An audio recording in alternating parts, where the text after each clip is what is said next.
Buonasera, sono Francesco Marangon dell'Università di Udine. Ho il piacere e l'onore di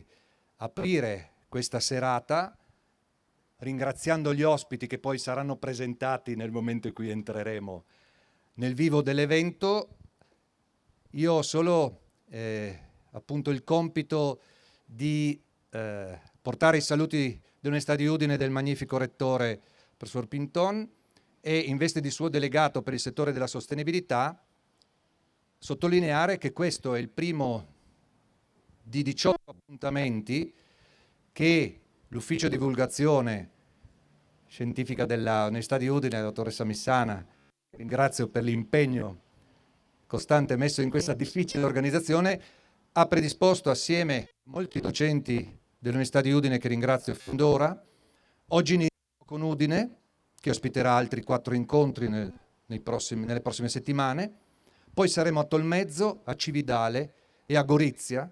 In totale 18 incontri, tutti dedicati al tema della divulgazione, cosa che da anni come Università di Udine curiamo, come sanno bene altri colleghi che sono anche in platea. E quest'anno in particolare, ecco il perché del mio saluto iniziale, il tema che lega gli incontri, se uno guarda il programma, incontri molto diversi, ma proprio per questo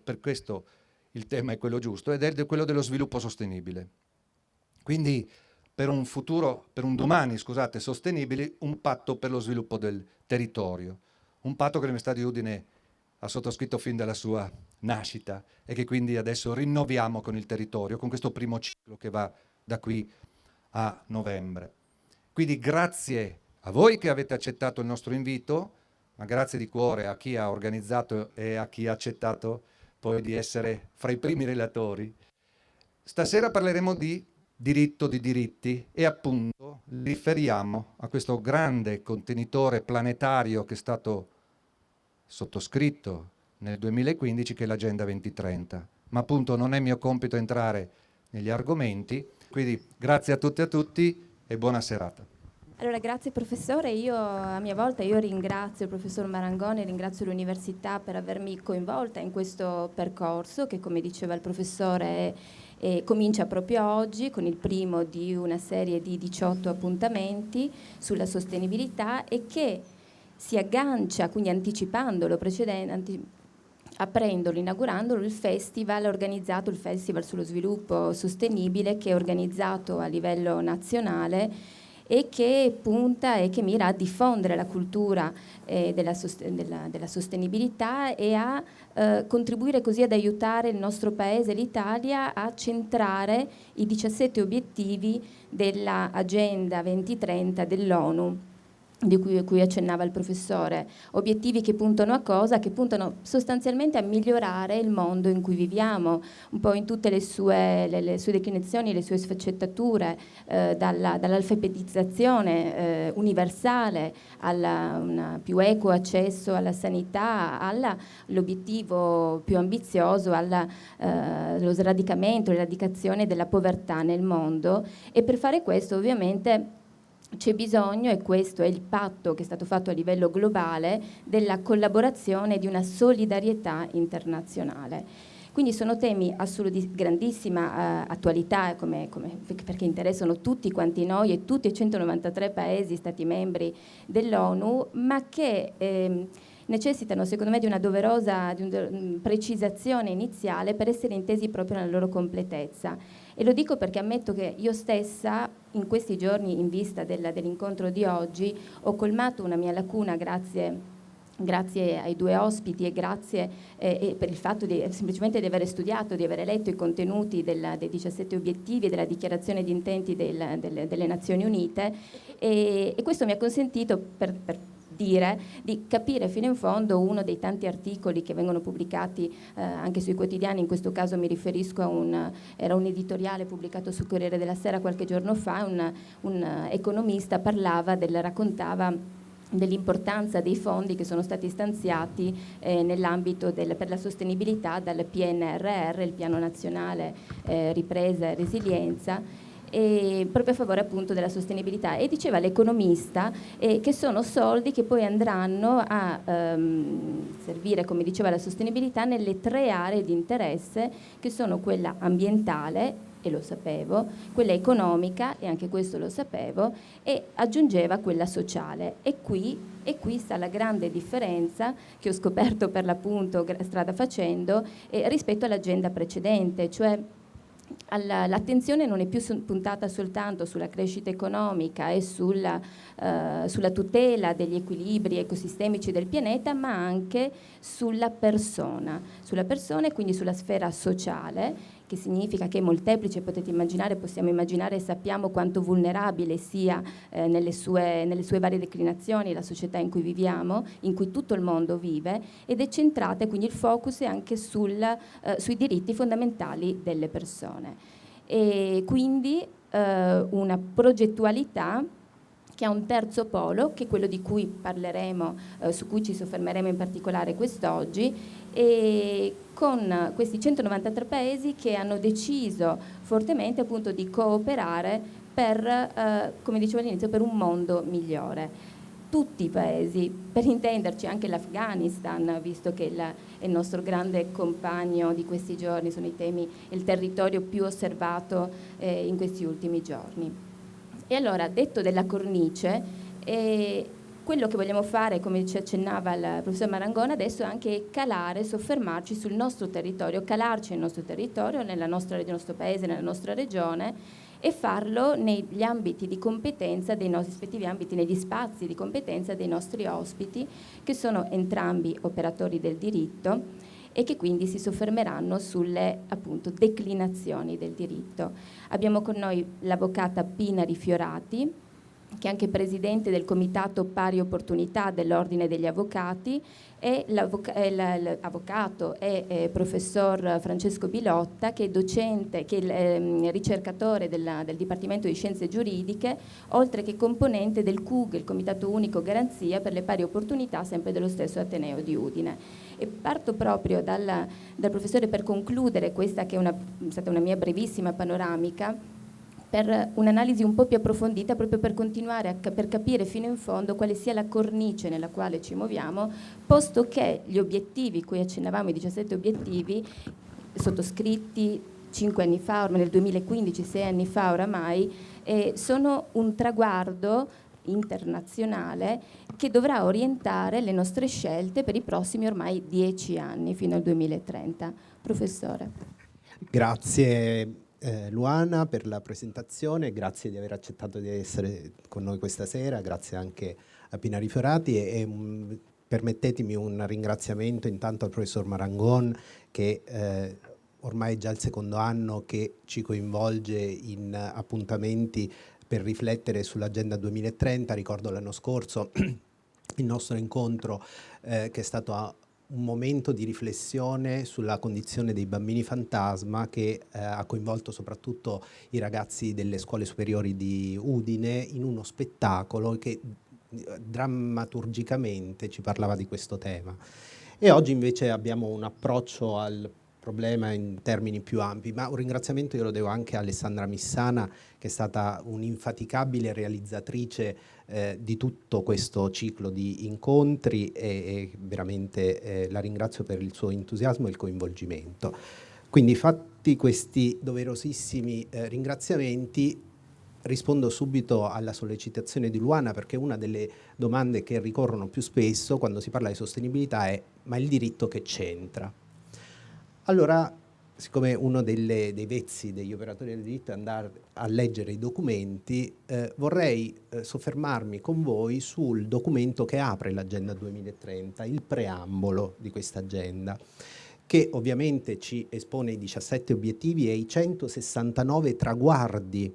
che l'ONU si prefigge in questo arco di tempo dal 2015 al 2030 di raggiungere, e che, si dice nel preambolo, mirano a realizzare pienamente i diritti umani e raggiungere l'uguaglianza. Faccio notare il termine uguaglianza e non pari opportunità, l'uguaglianza di genere.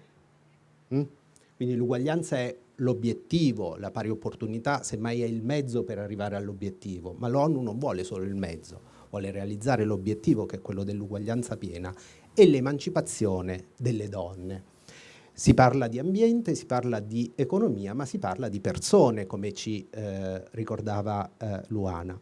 perché non solo l'obiettivo macro, che è quello di porre fine alla fame e alla povertà, ma parlando delle persone, nel preambolo si dice che occorre assicurare che tutti gli esseri umani possano realizzare il proprio potenziale con dignità ed uguaglianza in un ambiente sano. Dignità, una parola chiave nella ricerca anche del nostro dipartimento. Io vedo qui e saluto la professoressa Brollo, che è la coordinatrice del laboratorio lavoro, e grazie anche all'apporto di i nostri collaboratori, il dottor Pezzini, il dottor De Falco, ma ovviamente l'insostituibile professoressa Zilli, da un po' di tempo ci occupiamo del tema della dignità, tanto che recentemente per la casa editrice Forum è stato anche pubblicato un prodotto della nostra ricerca che appunto si chiama Il lessico della dignità, perché ci è apparso, proprio alla luce anche dell'Agenda 2030, essere una parola chiave, un concetto capace di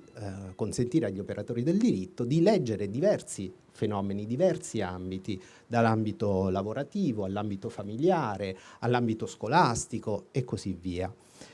In particolare il paragrafo 8 del preambolo dice: il mondo che immaginiamo è un mondo dove vige il rispetto universale dei diritti dell'uomo e della dignità, per lo Stato di diritto, per la giustizia, l'uguaglianza e la non discriminazione, altro tema che vede impegnato il nostro Dipartimento da qualche anno, dove si rispettano la razza, l'etnia e la diversità culturale e dove vi sono pari opportunità per la totale realizzazione delle capacità umane, e qua ovviamente la mente corre subito al termine di capability, che è un termine caro a Amartya Sen ma anche a Martha Nussbaum, che rileggono anche le dinamiche di carattere economico, nel senso di verificare quanto un certo sviluppo economico consenta alle persone di realizzare effettivamente il loro potenziale nella loro vita quotidiana. Un mondo che investe nelle nuove generazioni. Ecco un'altra caratteristica dell'Agenda 2030, ha una dimensione intergenerazionale e che è poi proprio del concetto di sostenibilità fin dall'origine. Nel 1987 nasce questo tema dal rapporto Brundtland,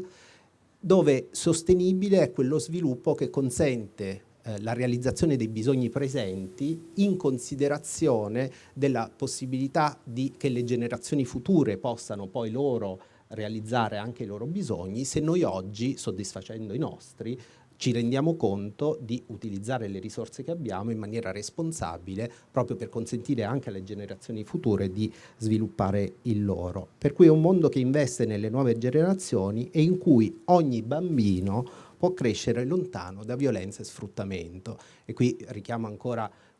la riflessione che abbiamo fatto l'anno scorso. Noi parliamo di bambini che non vengono registrati all'anagrafe e ci immaginiamo paesi, come dire, dove magari il sistema anagrafico non è sviluppato come il nostro, dove queste cose sono all'ordine del giorno, ma questo è un nostro pregiudizio, perché certe cose invece avvengono anche in Italia, dove esiste una norma che obbliga, perché non ce lo dice chiaramente che non si debba fare così, obbliga a presentare il permesso di soggiorno per poter accedere all'anagrafe e quindi registrare i bambini. Dopodiché questo è evidente che è contrario alla Costituzione, che quella norma non possa essere letta in questo modo e che bisogna consentire la registrazione all'anagrafe a tutti. Un mondo in cui ogni donna e ogni ragazza può godere di una totale uguaglianza di genere, in cui tutte le barriere all'emancipazione legali, sociali ed economiche vengono abbattute. Un mondo giusto, equo, tollerante, aperto e socialmente inclusivo, che soddisfi anche i bisogni dei più vulnerabili. Ecco, io mi fermo qui per il momento, era per dimostrare anche documentalmente come non è una nostra sovrainterpretazione quella di inserire i temi del diritto all'interno dell'Agenda 2030, ma che anzi i temi dei diritti umani, dei diritti fondamentali, dell'uguaglianza, della dignità sono una delle tre colonne portanti dell'Agenda 2030, ed è bene che gli operatori del diritto ne siano consapevoli, perché questo vuol dire attivare nella nostra quotidianità in maniera responsabile, per tutto quello che noi possiamo, attivare questi traguardi per raggiungerli nel piccolo, nel micro, diciamo così, in modo tale che la sommatoria di tanti micro risultati possa portare al risultato macro della realizzazione dell'Agenda 2030. Lo è talmente tanto il fatto che i diritti sono presenti tra gli obiettivi, il diritto ormai i diritti fondamentali sono presenti tra gli obiettivi dell'ONU, e che noi ci soffermeremo adesso sul detto del preambolo. Ci spostiamo su uno dei punti, uno degli obiettivi di nostro interesse, che è il numero 5. Il punto 5 di cui adesso parleremo con l'avvocata, punta a raggiungere appunto l'uguaglianza di genere e emancipare tutte le donne e tutte le ragazze. Perché? Per porre fine alle discriminazioni e eliminare ogni forma di violenza. Allora, nel passare la parola all'avvocato, ovviamente non posso che chiederle a che punto siamo, dove siamo arrivati di questo percorso, posto che la sensazione è che invece ogni giorno quando ci svegliamo e leggiamo i giornali, per esempio, è che si compiano ogni giorno invece dei passi all'indietro sconcertanti, come se gli stereotipi fossero ciò che determina, insomma, in termini di consapevolezza sembra che non si sia fatto niente. Quello che viene costruito viene sistematicamente poi, non sempre, ma in molti ambiti, distrutto dai fatti, da certi comportamenti, da certi modi di pensare, da certe sovrastrutture che sono dure a morire. Buonasera a tutti e a tutte, ringrazio e mi associo ai ringraziamenti che ha già fatto Francesco, al professor Marangone, all'Università di Udine, al Comune, al Visionario, e chi ha voluto iniziare proprio questo percorso facendo un focus sui diritti che sono, abbiamo visto da quello che ci hanno già detto il professor Billotta e Luana Di Francisco, un momento cruciale, fondamentale per arrivare a un futuro, diciamo, più sostenibile. E come è stato già detto, l'Agenda ONU 2030 ha il grande merito rispetto a quella che è stata approvata e decisa in precedenza, l'agenda del millennio, di prevedere anche un programma di azione per la persona, quindi oltre che al pianeta e alla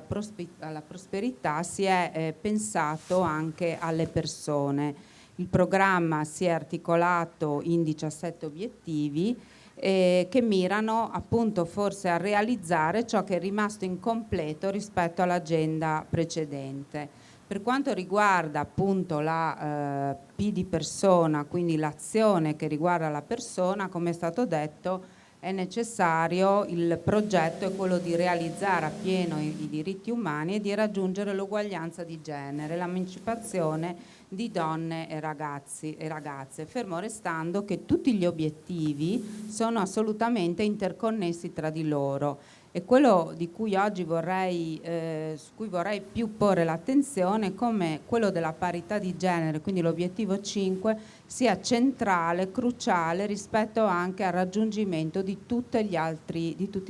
traguardi.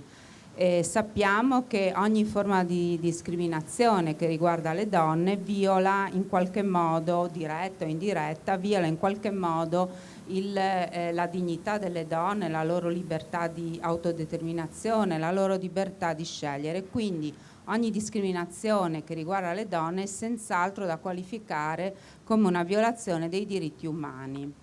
Ma quali sono i temi, no, della parità di genere, venendo anche alla domanda che tu mi hai fatto? Sono facilmente, li possiamo facilmente riscontrare dando uno sguardo sia ai traguardi che l'agenda ONU ha fissato rispetto alla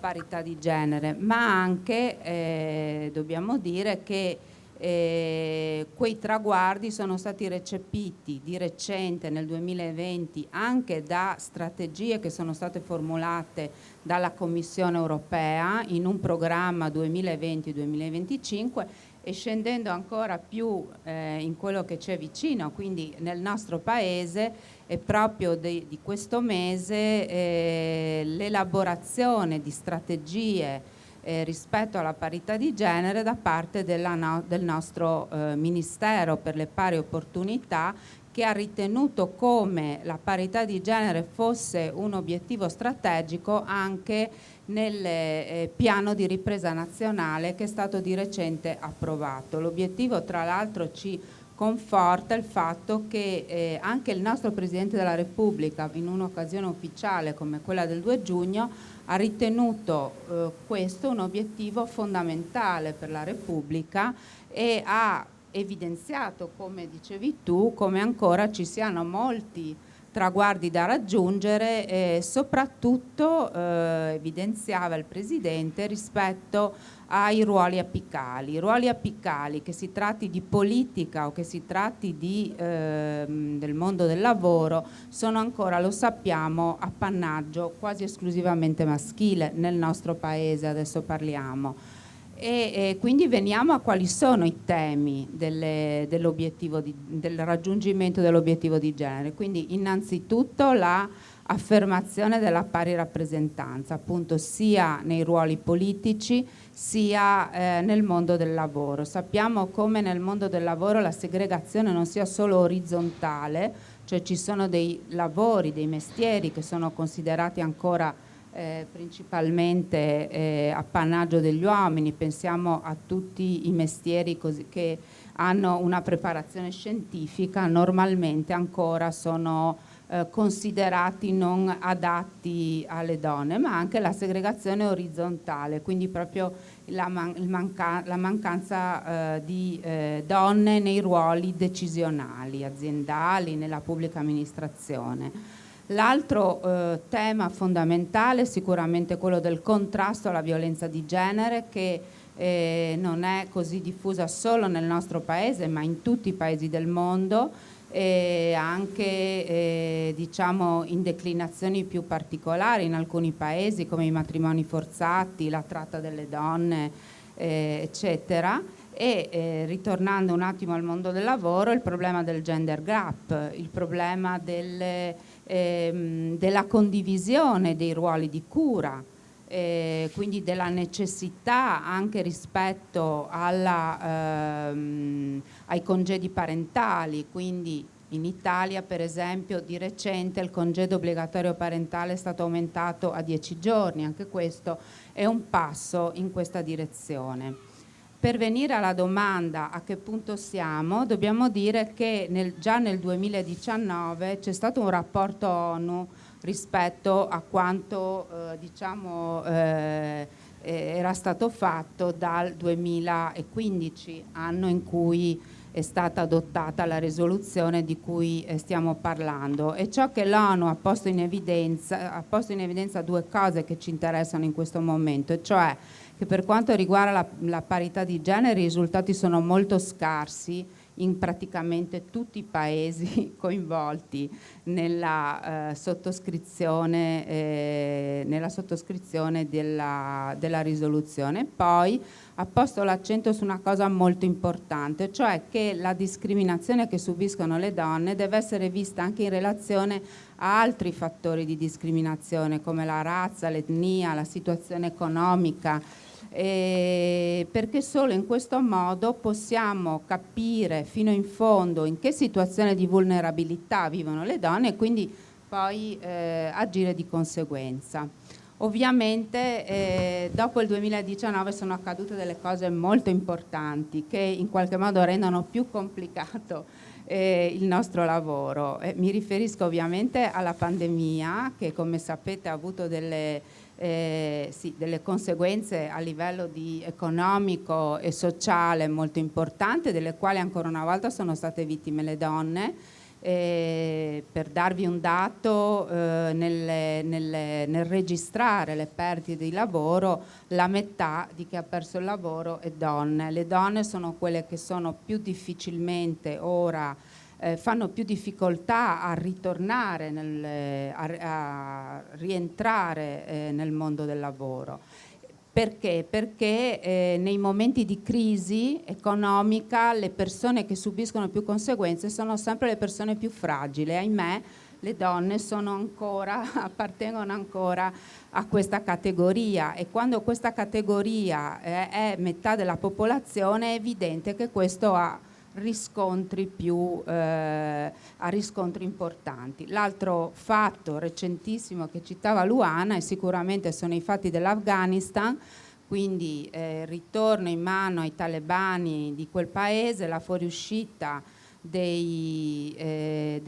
truppe occidentali, nonostante l'Afghanistan fosse uno dei firmatari dell'agenda ONU. Sicuramente dal punto di vista della parità di genere credo che quella firma oggi non valga niente. Quello che possiamo dire, al di là delle emergenze che tutti leggiamo sui giornali, in coerenza diciamo al tema di questa sera, che è quello un po' di valutare questo obiettivo, no? Nel lungo termine, sicuramente quello che sta succedendo in Afghanistan avrà delle conseguenze anche fuori dal confine di quel paese, e soprattutto perché la Sharia, che è la legge anche religiosa dei musulmani, anche laddove dovesse essere interpretata in maniera meno estrema, comunque ha come diciamo presupposto fondamentale quello di una netta divisione dei ruoli tra uomo e donna, dove l'uomo ha sicuramente una supremazia sulla donna. E allora io ascoltavo già dalle prime due domande, dalle prime due risposte, scusate, capite l'immensità del progetto di cui stiamo parlando. L'immensità e la molteplicità anche delle problematiche che si porta dietro, e della molteplicità anche degli obiettivi che si dà, perché ogni obiettivo poi ne tira dentro tanti di più. Perché? Perché sono tanti, perché stiamo parlando di un progetto globale, di un progetto politico globale, con dei paesi che sono sostanzialmente diversi in tanti aspetti. Allora, l'aspetto su cui tornerei con il professor Bilotta è quella che potremmo definire la veste giuridica anche di questo, la veste giuridica, ma non solo, l'intreccio o i condizionamenti, il peso anche che ha l'intreccio tra questa che è un'agenda per l'appunto internazionale, che vuole essere condivisa e collaborativa e via dicendo, e quella che per esempio per il nostro paese è il totem, la carta fondamentale, la Costituzione, la mamma di tutte le leggi. Quindi quanto può incidere e quanto difficile è stato armonizzare quel progetto con il nostro sistema normativo, con i nostri strumenti normativi. Grazie. Io direi che il diritto ha, rispetto all'Agenda 2030, due livelli di rilevanza. Uno l'abbiamo già detto, no? Dal punto di vista contenutistico, ma il diritto rispetto all'Agenda 2030 ha anche la funzione di essere mezzo di attuazione e di realizzazione concreta dei traguardi dell'agenda, perché se ci riflettiamo, moltissimi degli obiettivi presuppongono che gli stati che hanno sottoscritto l'agenda sviluppino delle politiche sociali all'interno dei loro paesi, e queste politiche sociali coinvolgono l'attività della pubblica amministrazione, e l'attività della pubblica amministrazione, come è noto, non può in nessun modo realizzarsi se non ci sono delle norme che, come dire, non solo impongano alla pubblica amministrazione il raggiungimento di obiettivi, ma anche che conferiscano poteri alla pubblica amministrazione, perché poi attraverso l'azione amministrativa quegli obiettivi vengano realizzati. Allora è evidente che ci poniamo da questo punto di vista un problema giuridico in senso stretto, e ci dobbiamo rappresentare la questione che mi ponevi tu, e cioè se l'Agenda 2030 sia conforme fino a che punto con il nostro sistema giuridico più latamente inteso. Perché una cosa che vorrei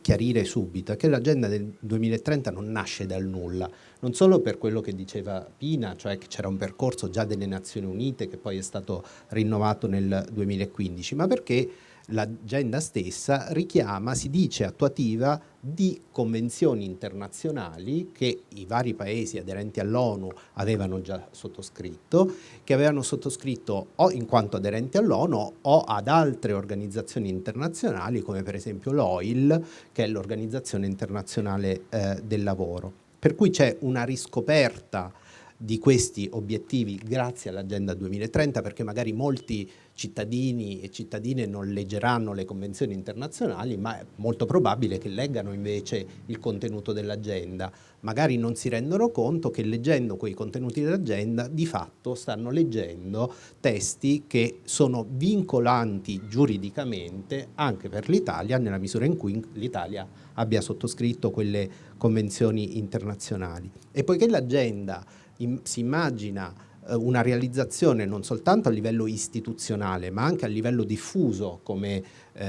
ho detto all'inizio, con il coinvolgimento della cittadinanza, e quello che stiamo facendo stasera in fondo è un passaggio necessario per questo coinvolgimento. Rendere le persone consapevoli dell'esistenza di questi obiettivi gli dà anche una forma, diciamo, di responsabilità, che è quello di farsi carico nella loro quotidianità della realizzazione di questi obiettivi.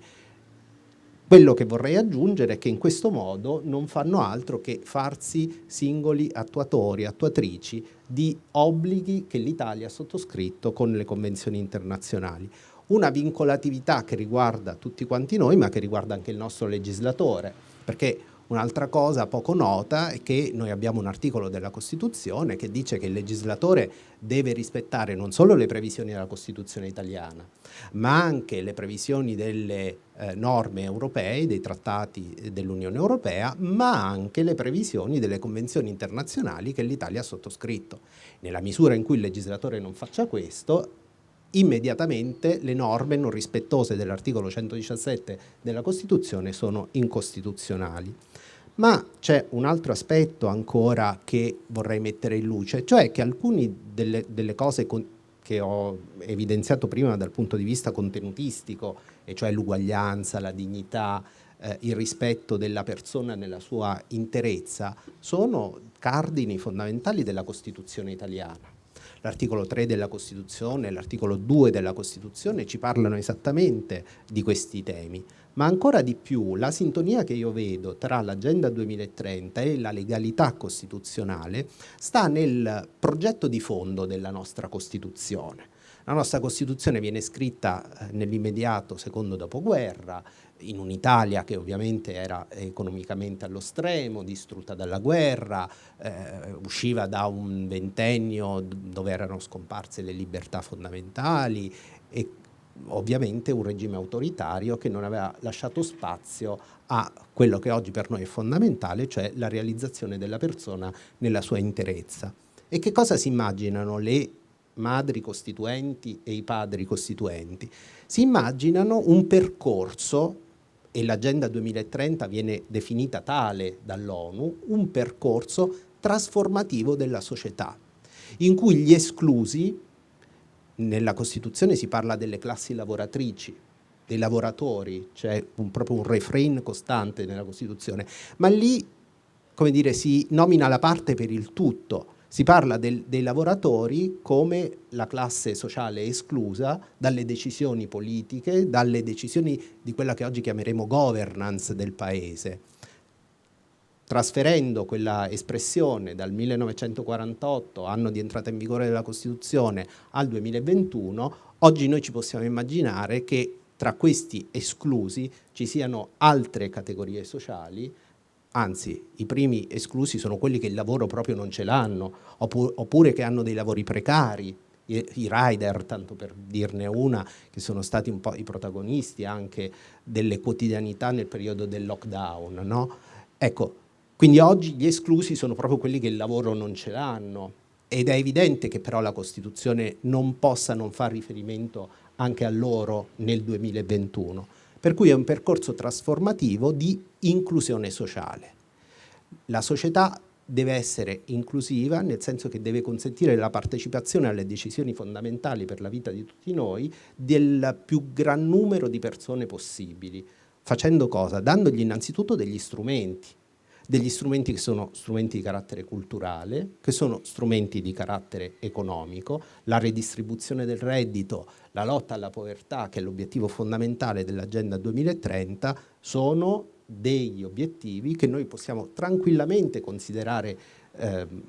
come dire, sintonici rispetto alla nostra Carta Costituzionale. Per cui anche sotto questo profilo io non solo non vedo nessuna contraddizione, ma vedo una spinta aggiuntiva per il nostro Paese nell'impegnarsi a realizzare l'Agenda 2030, perché la potrei dire così con uno slogan: realizzare l'Agenda 2030 non è altro che realizzare gli obiettivi dell'Assemblea Costituente del nostro Paese. Beh, visto che stavamo parlando di normative internazionali e normative anche europee, noi non dimentichiamoci mai che siamo anche sorvegliati speciali dell'Europa per come ci comportiamo, per come applichiamo la legge, per come applichiamo le convenzioni, per l'appunto. Penso, visto che sto per ripassare la parola all'avvocata Rifiorati, alla CEDU, quante volte ci ha bacchettati, per così dire, per delle decisioni o per delle mancate decisioni, perché adesso fischia. E infatti torniamo sull'obiettivo 5 per completarlo da quello che abbiamo parlato di discriminazione. Obiettivo 5 per l'appunto, torniamo, abbiamo parlato di discriminazioni, ora ci soffermiamo sulla violenza in sé per sé, violenza che poi è sotto qualsiasi, non necessariamente fisica, ci sono tante forme, come sappiamo, di violenza. Ora, ed è formazione mia, perché a me piace portare sempre casi concreti, passare la parola dopo aver pescato nella cronaca, ed è tanto facile da fare, come si diceva prima. Ogni giorno apri i giornali, accendi la televisione, ascolti la radio e gli esempi non mancano, e cattivi esempi evidentemente di convivenza civile. Tutti quanti per esempio ricorderete, non prendo uno a caso ma prendo un caso specifico e molto recente, il caso di Veronica, la ragazza di Aci Trezza, Vanessa, la ragazza di Aci Trezza a Catania, che è stata uccisa con 7 colpi di pistola dal suo ex compagno, dopo che lo aveva denunciato per stalking. E dopo che anche addirittura al maresciallo, raccontano le cronache, al maresciallo con cui si era confidata, a cui aveva sporto denuncia, aveva anche già preventivato come sarebbe stata ammazzata, perché lui l'aveva minacciata. Il ragazzo, lo stalker, era stato dapprima arrestato, poi spostato ai domiciliari e alla fine rimesso in libertà con la misura molto più lieve del divieto di avvicinamento ai luoghi frequentati dalla ragazza. E il finale appunto è quello tragico che abbiamo sentito, perché ha violato il divieto e ha ammazzato. E tutti il giorno dopo, il giorno stesso, a porsi la solita domanda: che cosa non ha funzionato nella rete di protezione? Tanto più in un caso come questo, in cui la denuncia c'era stata, i protocolli ci sono, il codice rosso è stato approvato 2 anni fa oramai. Ecco, e posto che, visto che accennava il professore alle convenzioni, posto che le convenzioni non mancano, abbiamo la Convenzione di Istanbul, per esempio, che all'articolo 18 spiega chi sono i soggetti, precisa chi sono i soggetti che fanno parte di questa rete di protezione, dai magistrati agli avvocati, agli assistenti sociali, agli psicologi. Quindi evidentemente c'è stato anche in questo caso una errata valutazione del rischio. E allora con questo, su questa domanda che non trova ancora alcuna risposta, io passo la parola all'avvocata che si occupa di pari opportunità e oltretutto è avvocato anche che si occupa di diritto di famiglia, per avere uno spaccato di quello che sta succedendo attorno a noi. Sì, allora cerchiamo di dipannare un po' la matassa, perché gli stimoli che mi hai dato sono molti, ma giustamente, nel senso che la violenza di genere è un fenomeno sicuramente, allora innanzitutto dobbiamo definirlo come un fenomeno sociale. È un fenomeno sociale molto complesso, che ovviamente come tale ha bisogno di risposte strutturate. Tanto che, come sappiamo, è stata istituita presso il Senato una commissione parlamentare d'inchiesta sul femminicidio, in poche parole come avvenne per la mafia. Hai citato giustamente la Convenzione di Istanbul, hai citato il caso ultimo che ha lasciato tutti senza parole, accaduto a Catania, dove io dico questa ragazza è stata veramente giustiziata per la strada dall'uomo che lei aveva lasciato e che evidentemente non accettava non accettava queste sue scelte. L'ultimo rapporto elaborato dalla Commissione proprio sul femminicidio, che è stato depositato recentissimamente nel giugno 2021, diciamo che ha per la prima volta posto proprio la sua attenzione ai percorsi giudiziari che la vittima di violenza deve affrontare nel momento in cui subisce minacce, subisce maltrattamenti in famiglia. Sappiamo insomma che le situazioni di violenza sono molto diffuse nell'ambito delle relazioni note, familiari, sentimentali, amicali, e sappiamo anche che questo fenomeno nel periodo della pandemia e del lockdown è esponenzialmente aumentato proporzionalmente al fatto che dovevamo tutti stare chiusi in casa. E nel fare questa analisi la Commissione sul femminicidio ha proprio posto l'accento sulla mancata attenzione che gli operatori e le operatrici chiamate in campo in questo caso, pur a fronte di un quadro normativo che noi dobbiamo assolutamente ritenere sufficiente. Ce lo dice la CEDU che è sufficiente, ma lo possiamo come dire, valutare anche solo raffrontando il nostro quadro normativo con quello degli altri paesi europei, diciamo con la nostra stessa storia, con la stessa popolazione. Quindi poca attenzione non solo in questi casi dove siamo ancora nell'ambito delle indagini, diciamo, ma anche a condanna avvenuta, quindi sulla pericolosità sociale. Sappiamo quante volte accade che poi l'uomo, anche dopo aver scontato la pena, comunque rimane con il tarlo di andare a ricercare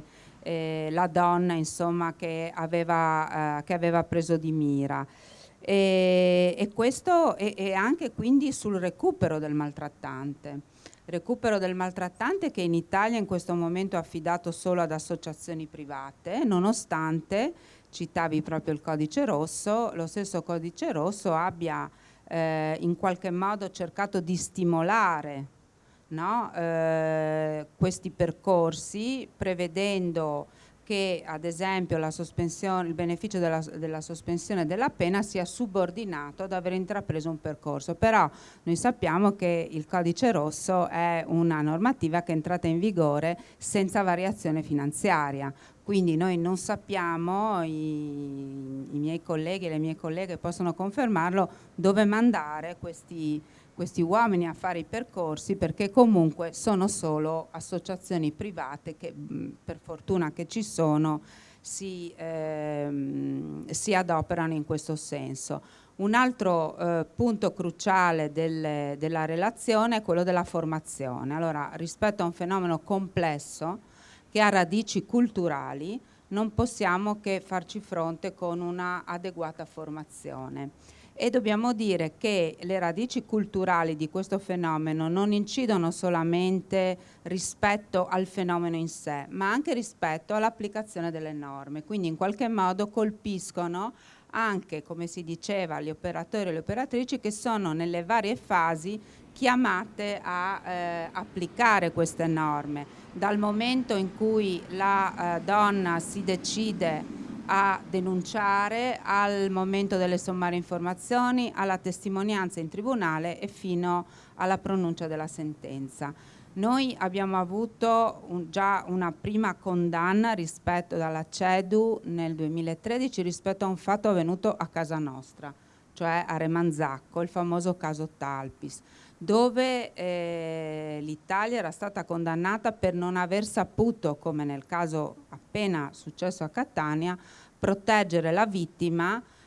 dopo, nonostante le denunce, nonostante questa donna fosse stata anche in centro antiviolenza. L'epilogo è stato che l'uomo è tornato a casa e in quel caso ha ucciso il figlio che si era frapposto nel contrasto tra lui e la donna. Abbiamo fatto dei passi avanti dal caso Talpis nonostante il caso di Catania, però come spesso accade in Italia i passi avanti sono sempre a macchia di leopardo. Prima che si arrivi a un epilogo definitivo da nord a sud ci vuole tempo. E l'ultima sentenza che comunque ci ha condannato nel maggio scorso in realtà fa un quadro positivo rispetto alle modalità con cui in quel caso specifico si trattava in quel caso di uno stupro commesso a danno di una ragazza da 6 uomini nel 2008 a Scandicci, però devo correttamente dire che in quel caso gli imputati erano stati assolti in primo grado e poi, scusate, condannati in primo grado, poi assolti in secondo grado, e quella sentenza è definitiva perché la procura non l'ha impugnata e quindi la persona offesa ha ritenuto di rivolgersi alla CEDU, ovviamente solo per quanto di competenza, che non ha sicuramente la competenza di decidere sulla soluzione, ma solamente sulla violazione dell'articolo 8 della Convenzione. E in quel caso la sentenza, che appunto è di maggio, non ha ancora una traduzione ufficiale, quindi la traduzione è mia, e mi piace sottolineare questa cosa per un motivo, perché nonostante il mio francese è praticamente scolastico, più passione per la lingua che vera conoscenza, io sono riuscita a leggere tutta questa sentenza senza avere grossi problemi. Avrò cercato 10 parole sul vocabolario, e questo perché lo dico? Perché credo che io abbia potuto farlo per la semplicità e la linearità degli argomenti portati nella sentenza. Io sfido un francese che abbia la conoscenza che io ho della sua lingua a leggere una nostra sentenza comunque pronunciata in nome del popolo italiano allo stesso modo. Questa è una parentesi che poi so che Francesco ci farà un cenno anche all'accesso alla giustizia e forse può essere anche un riferimento. Allora, nell'ultima sentenza CEDU si dice che le cose sono andate bene fino alla pronuncia della sentenza. In quel caso, ad esempio, il Presidente del Tribunale di primo grado aveva consentito anche a un ascolto in dibattimento protetto della donna, ma in secondo grado viene assolta. Che cosa stigmatizza la Corte? Stigmatizza che il punto focale dello stupro qual è? Il consenso o meno prestato dalla donna. Quindi è un processo che si basa solo sulla credibilità, da un lato degli imputati, della versione degli imputati e quindi della versione data dalla persona offesa. E che cosa stigmatizza la Corte? Stigmatizza che questa credibilità non è stata riconosciuta sulla base di stereotipi e pregiudizi, e la Corte lo dice esplicitamente, che ancora persistono nella società italiana e impediscono il raggiungimento della parità e del rispetto dei diritti. Proprio perché vogliamo guardarci insieme una sentenza, una nostra sentenza, perché è la sentenza di una Corte d'Appello di Firenze, vi dico, voglio dirvelo così ci capiamo, su quali elementi la credibilità non è stata ritenuta attendibile nel racconto che la persona offesa fece di quella notte in cui, a suo dire, era stata stuprata da 6 uomini a Scandicci. Allora, a che cosa si riferisce? Alle condizioni familiari della persona offesa, padre assente, madre malata, alle sue relazioni sentimentali e ai rapporti occasionali intrattenuti prima dei fatti, al suo orientamento sessuale, si era dichiarata prima lesbica e poi etero, al suo abbigliamento, quella sera portava degli slip rossi che aveva fatto intravedere durante un gioco sulle giostre, lo stupro era avvenuto in un parco. Alle sue attività artistiche e culturali. Un anno prima dello stupro aveva interpretato un film con scene esplicite di sesso violento che, testuale in sentenza, aveva mostrato di reggere molto bene e le scene, diciamo, di violenza, e aveva anche partecipato un mese dopo dello stupro a un workshop estivo al Belgrado dal titolo Sex in Transition.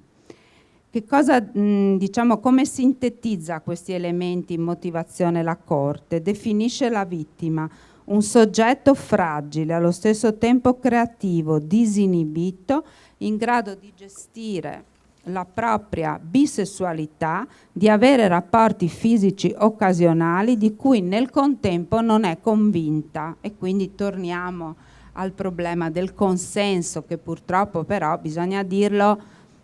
come vulnus che viene spesso, diciamo, addotto dagli studiosi, la nostra normativa non pone l'accento sul consenso ancora nei reati di violenza sessuale. Quindi cosa dice la CEDU? Che la Corte d'Appello ha veicolato pregiudizi sul ruolo delle donne che esistono nella società italiana e che sono da ostacolo per la realizzazione di una tutela effettiva dei diritti delle vittime di violenza di genere, nonostante un quadro legislativo e soddisfacente. E concludo solo con una piccola cosa. Ovviamente questo è quello che giuriste, tecniche, tutti quelli che si occupano del settore vanno dicendo da molto tempo, e cioè che anche che nella lotta alla violenza l'atteggiamento delle istituzioni, in particolare, no, di chi si occupa di indagine, di chi pronuncia sentenze, ma anche dell'avvocatura, non solo della magistratura, è fondamentale. Perché? Perché in qualche modo incidono sulla fiducia che le donne hanno nella giustizia, che è fondamentale in questo caso, perché molto spesso le donne vengono criticate perché non denunciano subito, ma ci sono molte cose che giocano nel momento della denuncia. Innanzitutto abbiamo detto che si tratta sempre di relazioni note, spesso, insomma, quasi sempre, dove ovviamente c'è una sorta di fiducia, ci sono dei sentimenti, c'è un senso di colpa incredibile, e quindi si va a mettere l'accento su un altro problema tutto italiano, che è quello del basso numero di denunce che ancora viene registrato, oltre a un basso numero di condanne. Sì, l'avvocata si è fermata, però è evidente che sulla violenza di genere si poteva costruire proprio un intero incontro, ma per fortuna ne vengono organizzati parecchi e vengono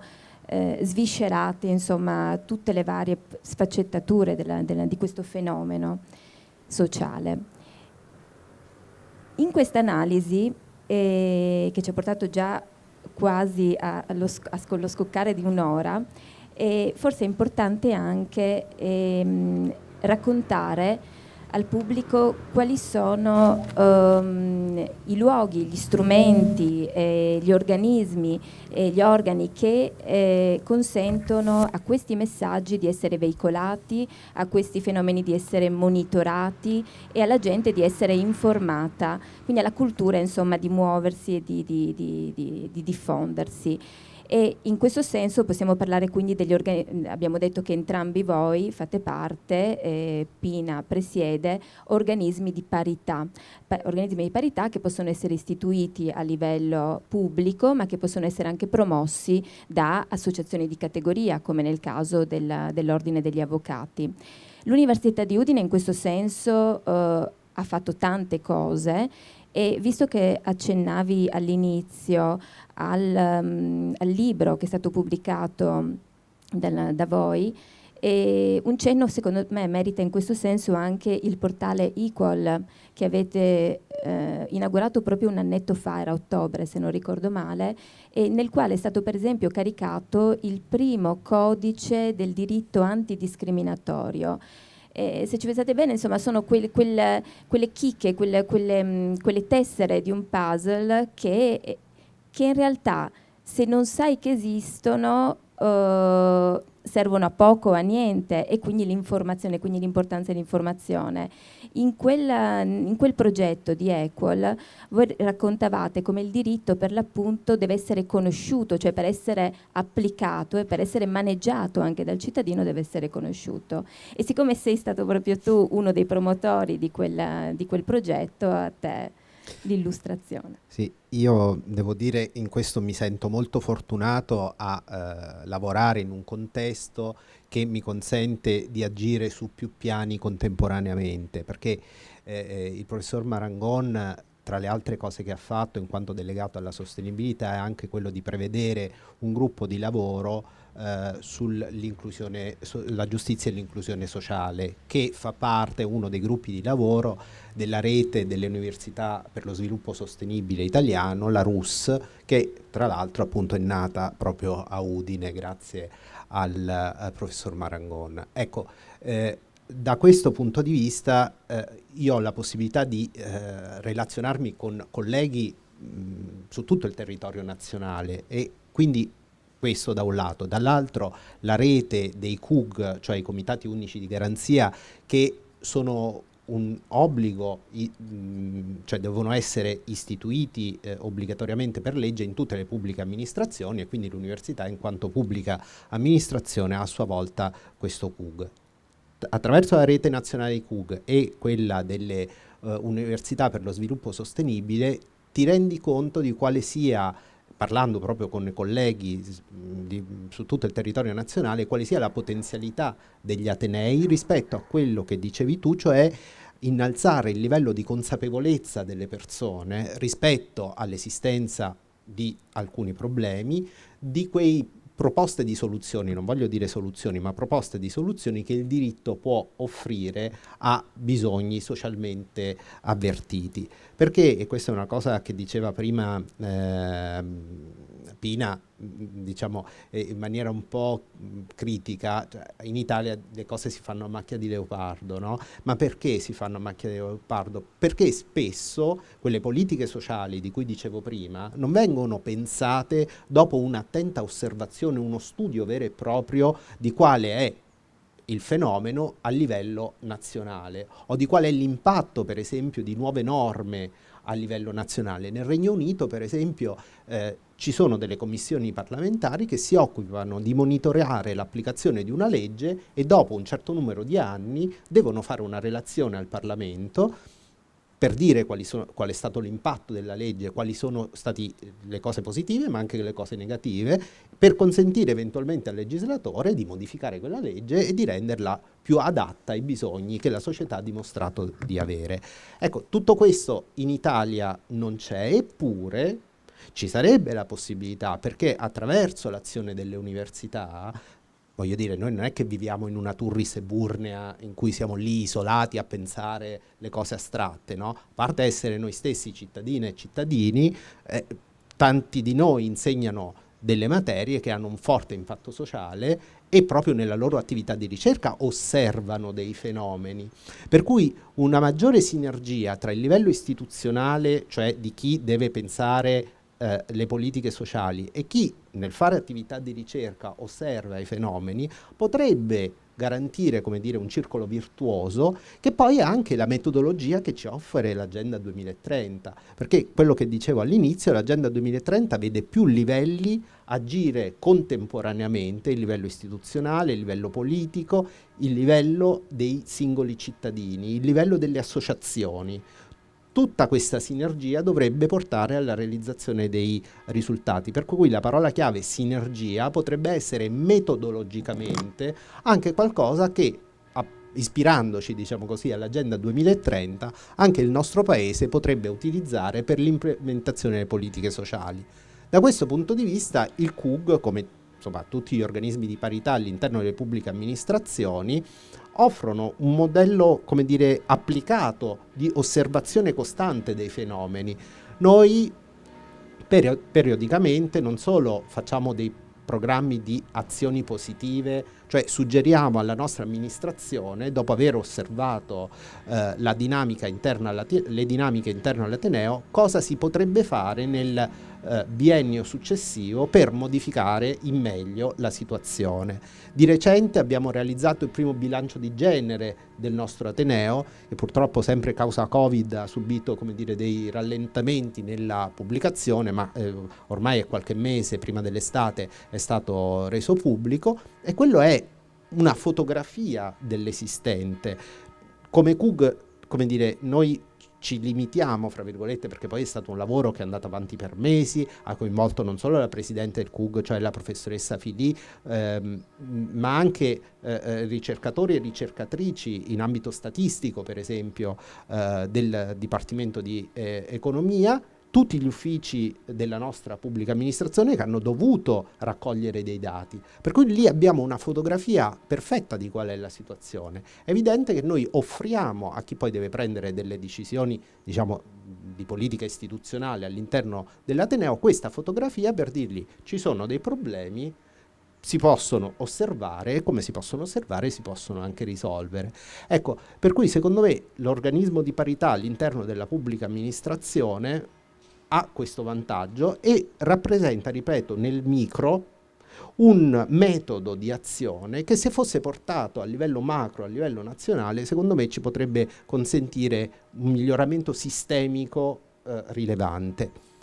Aggiungo un'ultima cosa, una cosa che non ha il nostro Paese e che potrebbe essere un'azione dal punto di vista giuridico di attuazione dell'Agenda 2030 è la creazione di una commissione nazionale di osservazione per il rispetto dei diritti umani. L'Alto Commissario delle Nazioni Unite per i diritti umani già più volte ha richiamato l'Italia sul fatto che non esiste un organismo del genere, una sorta di autorità amministrativa indipendente che in quanto tale sia assolutamente autonoma rispetto ai decisori politici, che quindi non sia influenzabile in nessun modo dai decisori politici e che osservando quanto fanno le pubbliche amministrazioni, quanto fa il legislatore, possa denunciare e eventualmente supportare, anche dal punto di vista dell'azione giudiziaria, le vittime di lesioni dei diritti umani e dei diritti fondamentali. Tanto per dire, un paese affine al nostro, quale può essere la Francia, questo percorso l'ha già fatto e addirittura in una riforma recente della Costituzione francese è stato inserito all'interno della Costituzione francese la previsione di questo organismo che ora, prima era un organismo collegiale, ora è diventato un organismo unipersonale, per cui c'è una persona di alta qualificazione che a livello nazionale monitora il rispetto dei diritti umani sul suolo francese. Un organismo così nel nostro paese non c'è. C'è ormai da anni pendente in Parlamento delle proposte di legge per l'istituzione di questa commissione, però come dire, di legislatura in legislatura ricomincia l'iter e questo iter non va mai alla fine. Ecco, sarebbe una bella cosa se nei prossimi 9 anni, che uno dice 9 anni, però per i tempi del legislatore italiano 9 anni non è che siano poi così tanti, ecco, quindi io mi accontenterei se fra 9 anni, quindi allo scoccare del 2030, con l'agenda che, come dire, portando i nostri risultati di attuazione dell'agenda, ci fosse anche l'istituzione di un commissario per i diritti umani in Italia. Vedi quante cose veramente si imparano. Questo io proprio non lo sapevo che la Francia si fosse dotata. Bene, io velocissimamente passo a te la parola chiedendo anche a te che cosa fate nel vostro comitato, come vi organizzate, come articolate l'attività e ricordandoti se per caso è un altro stimolo, perché forse perché ci siamo anche confrontate su questi argomenti anche sul giornale, che un'altra delle, chiamiamole incrostazioni, no, di un paese come il nostro malato di razzismo, come tutti i paesi malati di razzismo, per esempio deriva dall'hate speech, dall'odio del linguaggio e provata, ne abbiamo avuto, per questo ne abbiamo parlato con l'avvocata, l'ultimo l'abbiamo testato noi a Udine, quella sciocchezza vuol dire sminuire, quindi no, non voglio depotenziare la gravità del fatto, e del centro stupri, la scritta centro stupri sulle magliette, sulle t-shirt esibite ad una festa di compleanno. Ecco, quella è una degli tanti esempi delle derive verso le quali rischiamo di andare se non teniamo le antennine sempre bene alzate e se non seguiamo certi percorsi. Anche gli ordini professionali sono dotati del Comitato Pari Opportunità e l'avvocatura è l'unica professione che ha l'obbligo dal 2012 di istituire il Comitato Pari Opportunità, che è anche elettivo e nelle elezioni deve essere rispettata la parità di genere sia nel comitato che nel consiglio dell'ordine. E ovviamente ci sono molte altre professioni che hanno i comitati o commissioni, diciamo, chiamiamole come vogliamo, come i giornalisti, come le architette, i commercialisti, i consulenti del lavoro, geometri, i medici. Quindi diciamo che in quel gap che c'è tra la normativa e la sua applicazione, gli organismi di parità potrebbero avere un ruolo importante, ma io credo di poter attribuire quella macchia di leopardo di cui dicevamo al fatto che gli organismi di parità, come tutte le istituzioni, camminano sulle gambe delle persone, quindi degli uomini e delle donne che li gestiscono. E volevo ricordare un po' perché in generale si è arrivati, se me lo consenti, agli organismi di parità. Allora, la parità tra i sessi è ovviamente sancita dall'articolo 3 della nostra Costituzione. La legislazione successiva ha ribadito nelle articolazioni più importanti, quella professionale, quella familiare, la parità tra i sessi nella famiglia, quindi con la riforma del diritto di famiglia del 75, con lo Statuto dei lavoratori del 1970 e diciamo che all'indomani anche delle conquiste sulle libertà sessuali delle donne negli anni 70, negli anni 80 si è cominciata a sentire l'esigenza che questa parità affermata bisognava anche realizzarla, creando proprio, come accennava prima Francesco, quel percorso di pari opportunità per arrivare all'affermazione dell'uguaglianza, perché dobbiamo ricordarci che gli organismi di parità sono nati per la parità tra uomo e donna, che è un po' la madre di tutte le discriminazioni, se non altro per il numero di persone che vede coinvolto, cioè la metà della popolazione mondiale, anche del nostro paese. Ovviamente adesso gli organismi di parità si occupano di tutte le discriminazioni, quindi quelle che derivano dall'orientamento sessuale, dalla razza, dall'etnia, dall'età, dalla disabilità. E tanto si è sentita questa necessità che nel 2003 si è arrivati anche alla riforma di un articolo, l'ha ricepita anche la Costituzione, questa necessità, nel momento in cui nel 2003 ha riformato l'articolo 51 e ha introdotto le pari opportunità in Costituzione e in qualche modo codificato una necessità che ci fossero degli organismi deputati a rimuovere gli ostacoli che ancora si frapponevano e si frappongono alla realizzazione della parità, ed è proprio su questo solco che sono nati gli organismi di parità anche a livello centrale. Siamo partiti nel 96 con la Commissione Nazionale della Parità presso la Presidenza del Consiglio, adesso si chiama Dipartimento Pari Opportunità. Poi è stata istituita il Ministero delle Pari Opportunità, che oggi è presieduto da Elena Bonetti, è stato presieduto dalla Carfagna, che un ruolo fondamentale ha avuto nell'approvazione della legge sugli atti persecutori, cosiddetto stalker. Abbiamo la consigliera nazionale di parità, che ha delle articolazioni locali con le consigliere regionali di parità che si occupano essenzialmente di diritto del lavoro, hanno una funzione di mediazione nelle controversie aziendali tra lavoratore e datore di lavoro. Poi diciamo negli anni 2000 sono arrivati anche negli enti locali, quindi ogni comune, praticamente dappertutto, soprattutto i comuni più grossi, le regioni hanno la loro commissione, e infine appunto sono arrivati anche agli ordini professionali, proprio per questa necessità, come diceva Francesco, di arrivare in ogni luogo, in ogni settore, no, della nostra società. Quali sono le funzioni? Innanzitutto quello di monitoraggio. In cosa consiste il monitoraggio? Soprattutto consiste nel, come dice la nostra amica e giudice Paola Di Nicola, indossare le lenti di genere per quanto riguarda la parità di genere, quindi vedere ciò che la tradizione, l'omologazione, l'abitudine non ci consente di vedere e di stigmatizzare.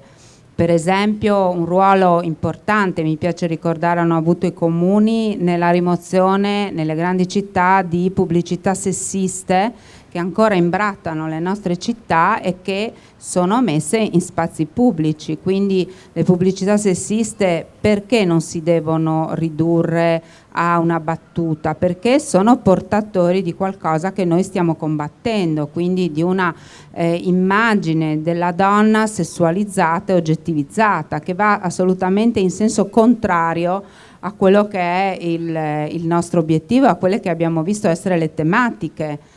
anche professionali della parità di genere. Per quanto riguarda l'avvocatura, ha parlato di monitoraggio, ovviamente anche hanno un compito di ideare, creare azioni positive. E noi come Comitato Pari Opportunità siamo partiti praticamente dal nulla, nel senso che un altro, come dire, cosa importante da dire rispetto agli organismi di parità è che non hanno una strada tracciata, cioè in qualche modo devono inventarsi un po' le cose da fare, perché insomma prima di noi non c'era nessuno. Il nostro comitato è stato istituito poco dopo l'entrata che è divenuta obbligatoria, quindi abbiamo cercato sia di monitorare la situazione nella nostra professione, somministrando dei questionari e cercando di capire quali erano, no, le problematiche. Ma un'altra cosa importante, che forse è anche più di interesse in questa sede, è che cerchiamo di agire anche sul territorio, quindi di svolgere quel ruolo sociale che è proprio dell'avvocatura e che in qualche modo rispetto alle pari opportunità trova, no, il suo momento cruciale. Quindi ad esempio stiamo lavorando insieme a tutte le istituzioni del territorio alla revisione delle linee guida contro la violenza di genere. Siamo impegnati dal Presidente del Tribunale, magistratura, avvocatura, psicologi, forze dell'ordine. È un lavoro molto complesso, come immaginerete, ma che sta portando dei frutti. Sono stati nel frattempo sottoscritti dei protocolli e sono proprio questi quelli che anche nella relazione della Commissione vengono portati come prassi virtuose. Le prassi virtuose sono qualcosa a cui noi non possiamo rinunciare per poter arrivare all'applicazione vera delle norme, perché appunto per poter sconfiggere stereotipi e come dire, retaggi culturali dobbiamo sederci intorno a un tavolo, vederli, capire che ci sono e cercare di capire come andare oltre. Per quanto riguarda le narrazioni a cui tu facevi riferimento, visto che siamo oggi con te, che sei una giornalista molto attenta a queste tematiche, io faccio parte del gruppo che è attivo presso il Consiglio Nazionale Forense sul linguaggio e la comunicazione a mezzo stampa, quindi è un argomento a cui tengo particolarmente, e ho salutato con molto favore il fatto che i giornalisti si siano dotati di una norma, di una regola deontologica nella comunicazione, nella narrazione dei fatti di violenza, che purtroppo ancora oggi insomma sono un po' difficili da digerire. Per fare un esempio, mi ricordo la narrazione, non so se vi ricordate il caso genovese di pochi mesi fa, quell'imprenditore che insomma organizzava festini a base di droga con ragazzine di 18-20 anni, e il titolo sul giornale, dopo che finalmente una di loro ha presentato la denuncia, era, perché il genovese è un imprenditore famoso, non mi ricordo neanche in che settore, ma un vulcano di idee fermato purtroppo in attesa dell'esito del percorso giudiziario, ma ancora peggio era l'immagine che corredava questa notizia, cioè in primo piano l'imprenditore in giacca e cravatta, sullo sfondo le sue fabbriche e una donna vestita in abito da sera, oggetto fra gli oggetti, diciamo, che lui era riuscito a conquistare. Perché ci tengo molto? Perché credo che i giornalisti abbiano una grande responsabilità nella formazione dell'opinione pubblica, e quindi è molto importante come questo tipo di notizie vengono date. altro tema che richiederebbe un intero incontro. E invece, allora, abbiamo cominciato dai diritti, quindi non possiamo che chiudere con un cenno all'accesso alla giustizia. E, nel confrontarci su come organizzare l'incontro, Francesco mi aveva per esempio sollecitata anche ad attingere, a pescare un po' nei miei libri sulla criminalità organizzata, per cercare anche di capire da lì quanto la malavita, quanto il deficit di legalità possa incidere sullo sviluppo di questi percorsi virtuosi di cui abbiamo parlato e stiamo parlando questa sera. In realtà, secondo me, quello che ha pesato, e per questo è un assist sul discorso della giustizia e l'accesso alla giustizia, quello che pesa spesso è la mancanza di consapevolezza, cioè il ritardo culturale, il ritardo investigativo, il ritardo nel riconoscere l'esistenza di un fenomeno, nel caso specifico mafioso o criminale che sia. Alla stessa maniera, se io non so che cosa la giustizia mi dà, se io non so che cosa la giustizia fa, se lo so soltanto per sommi capi, per titoli di giornale, e se non so quanto io posso chiedere alla giustizia, se a scuola non mi insegnano l'educazione civica o non dedico un po' di ore a questo, è chiaro che non sarò mai un cittadino formato e informato. E allora, anche per concludere, ti chiedo a che punto siamo su questo fronte. Sì, diciamo che non siamo a un buon punto, nel senso che noi ormai da tanti anni, proprio a partire da quella formazione primaria nelle scuole, abbiamo avuto un vuoto nel nostro paese, da qualche anno colmato da una nuova legge, però anche lì buone le intenzioni del legislatore che inserisce nuovamente questo percorso di educazione alla cittadinanza nelle scuole superiori, dopodiché non dota di risorse finanziarie gli istituti, non crea come dire, delle figure di riferimento per cui i professori, quelli diciamo più di buona volontà, hanno cercato di farsi carico e di auto-organizzarsi all'interno degli istituti scolastici per offrire agli studenti dei percorsi di educazione alla cittadinanza, ma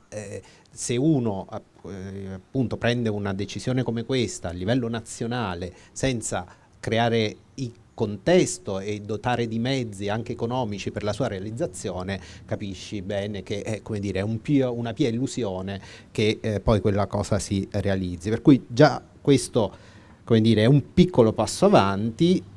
Nell'ottica dell'attuazione dell'Agenda 2030 noi dovremmo fare un ulteriore passo avanti, che è quello di capire come questa legge di educazione alla cittadinanza possa effettivamente realizzarsi anche in sinergia con gli atenei. Noi in questo, diciamo come Ateneo di Udine, ci siamo fatti promotori di proposte agli istituti superiori della città e proprio perché si parla di educazione alla cittadinanza, il Dipartimento di Scienze Giuridiche è stato quello più direttamente coinvolto, no? E abbiamo fatto dei percorsi strutturati, anche molto belli, con alcuni istituti della città. Però, ripeto, perché noi ci siamo fatti carico direttamente di questo impegno che rientra, almeno a mio modo di vedere, tra gli impegni dell'università, perché ricordiamoci sempre, le missioni dell'università sono tre. C'è la ricerca, ovviamente, c'è la didattica, e ovviamente, ma c'è anche quello del trasferimento della conoscenza, che è un po' quello di cui si occupa la nostra Alessandra Missana nel suo ufficio e che è una delle tre missioni degli Atenei nel nostro paese. Per cui noi abbiamo preso come Ateneo di Udine molto seriamente questo compito e quindi ci siamo autoimposti in qualche modo anche questo tipo di attività. Dopodiché, guardando alla cittadinanza in termini più ampi,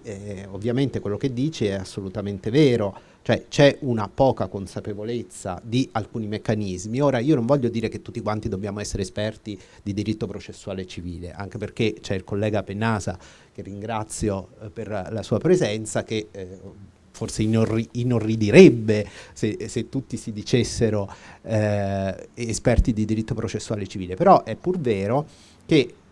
almeno una cosa tutti quanti dovremmo aver presente, che noi possiamo parlare di diritti umani, di diritti fondamentali, di diritti sociali, quanto ci pare, ma quello che conta poi è l'effettività di questi diritti, e effettività significa quanto i titolari di questi diritti possano nella loro quotidianità renderli operativi, goderne nella loro quotidianità, e per fare questo uno snodo fondamentale è l'attività giurisdizionale. Perché io lo dico sempre ai miei studenti, il diritto entra in gioco nel momento in cui c'è un conflitto, perché se tutti spontaneamente rispettano i miei diritti, come dire, sì, io posso continuare a dirmi titolare del diritto, ma come dire, la relazione si autoamministra e quindi io non dovrò mai imporre la mia pretesa all'altro, no? Perché poi questo è il diritto. Il problema comincia quando qualcuno invece questo mio diritto non lo rispetta. E allora, siccome non siamo nel Far West, quindi non è che posso io fargli violenza e dire no, ora fai quello che dico io, in uno Stato di diritto la cosa che posso fare è portare questa persona, convenirla davanti a un magistrato.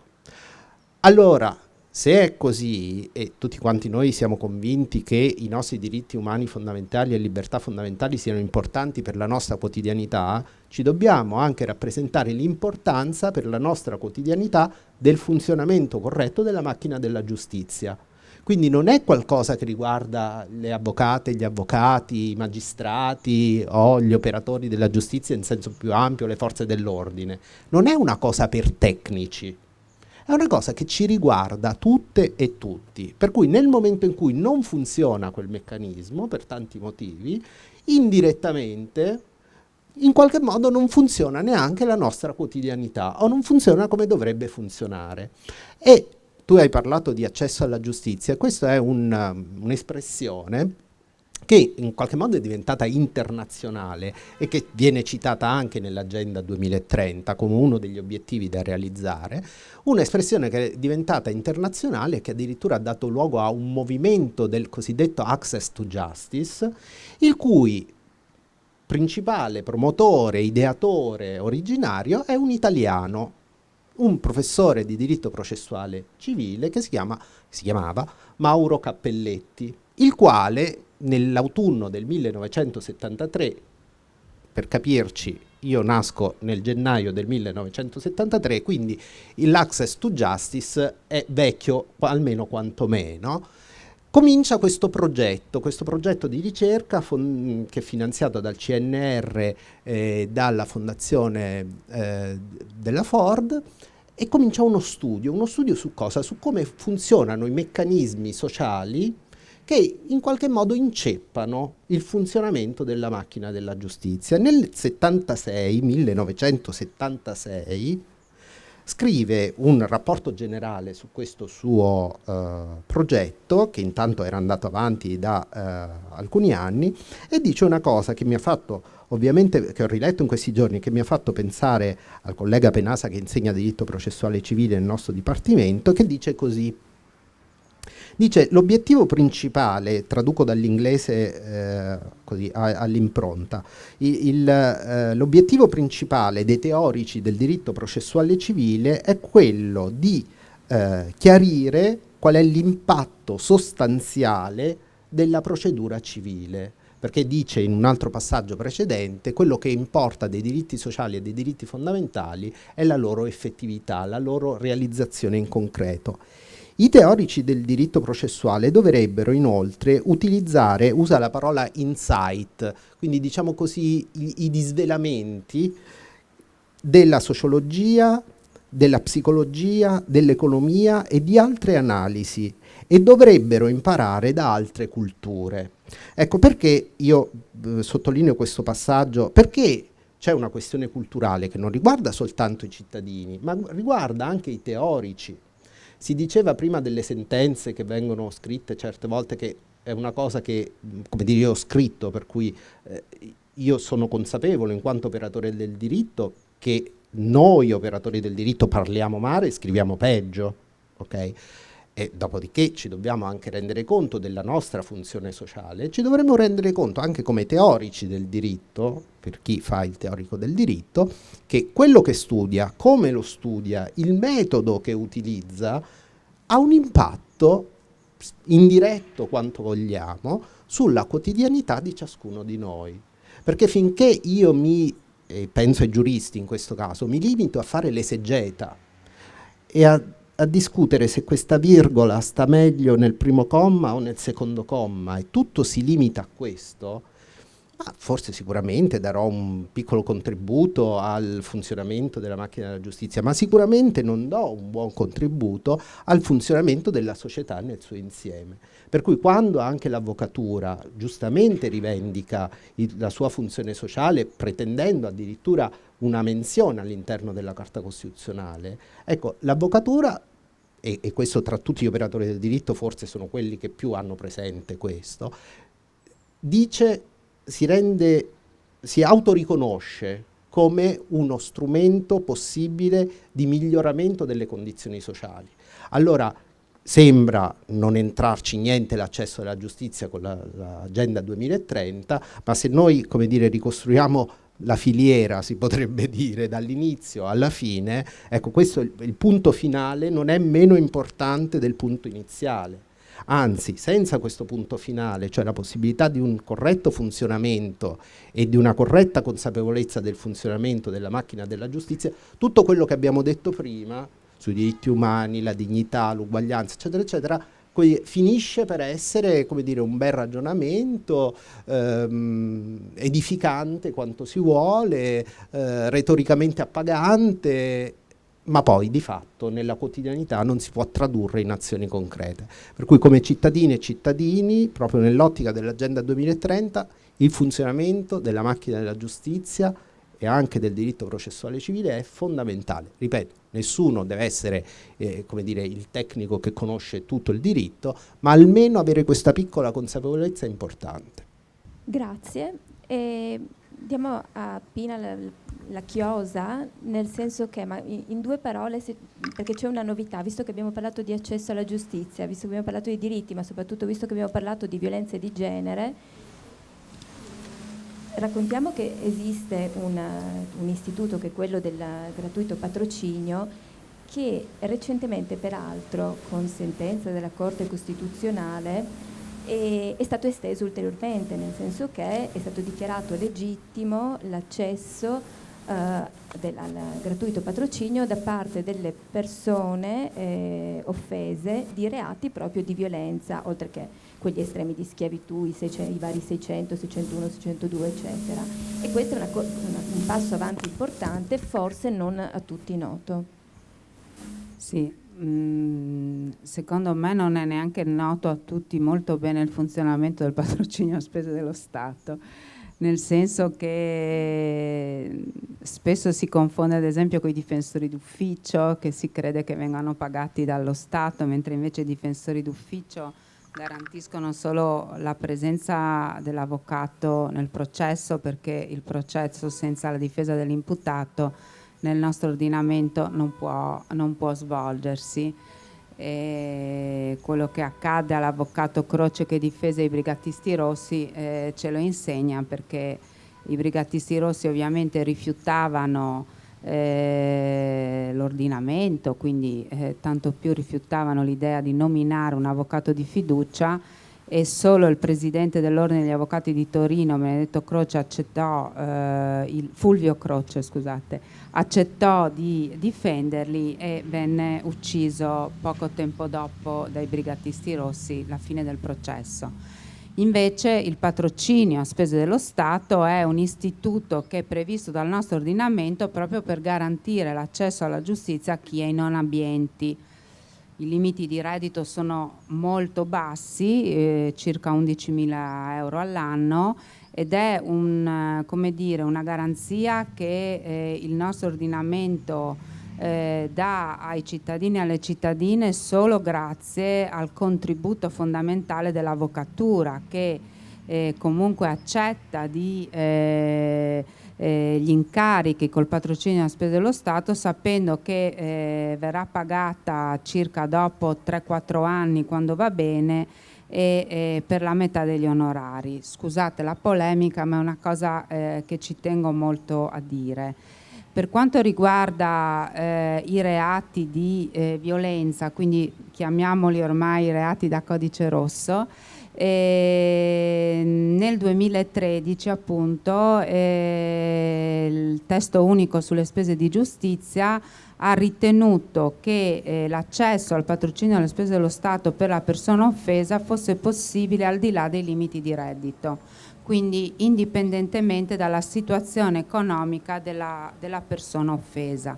che tra gli elementi che abbiamo individuato prima, e cioè il fatto di non essere creduto e la relazione, no, di fiducia che spesso ha nei confronti del maltrattante, di chi gli ha fatto violenza, è un altro, la condizione economica, un altro di quegli elementi che, diciamo, rende difficoltoso la presentazione della denuncia e quindi in definitiva l'accesso alla giustizia. Anche in questo caso torniamo alla macchia di leopardo, perché questa norma del testo unico per anni è stata applicata random, cioè alcuni giudici alla richiesta di patrocinio a spese dello Stato nel processo penale è il giudice direttamente che ammette al patrocinio dello Stato,